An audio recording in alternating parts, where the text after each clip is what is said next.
When Daniel got the urgent call, he was preparing a presentation for foreign investors. The nurse's voice was sharp with concern. "Mr. Daniel, your wife delivered a baby. She's in the ICU, please come quickly." His hands froze on the laptop keyboard. Wife. Baby. Daniel wasn't even married. Still shaken, he rushed to the hospital. His mind battled between confusion and disbelief.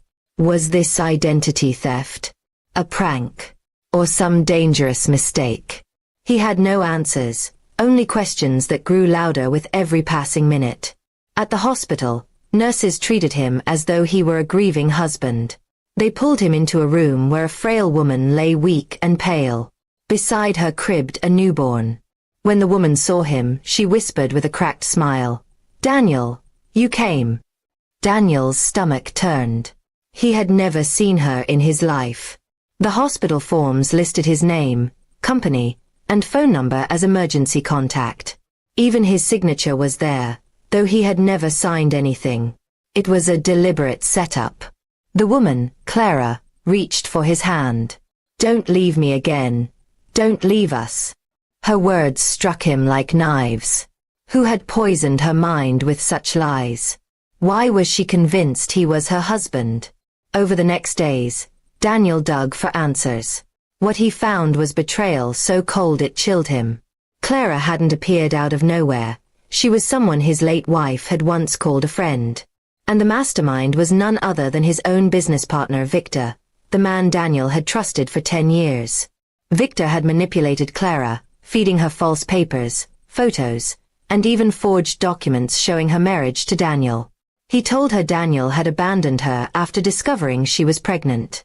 Victor's goal was clear: ruin Daniel's name and reputation, making him appear as a heartless liar. The betrayal cut deeper than any wound. Victor had stood beside him through board meetings, shared dinners, and late nights building the company. Yet behind his back, he was weaving this cruel plot. Daniel confronted Victor privately. "Why?" he demanded. Victor smirked. "Because you stole everything from me. The company should have been mine. Now the world will see you for what you are, a fraud who abandons women and children." Instead of exploding in rage, Daniel planned carefully.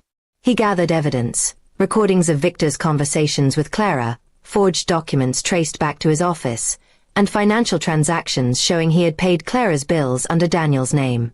When the truth surfaced, Victor's betrayal became public. Investors turned on him, police charged him with fraud, and his reputation burned to ashes. Clara, devastated, realized she had been a pawn. She wept, apologizing for believing the lies. Though Daniel forgave Clara, he could not forget how close he had come to destruction. He had trusted a man who betrayed him, used a woman to destroy him, and nearly shattered his empire.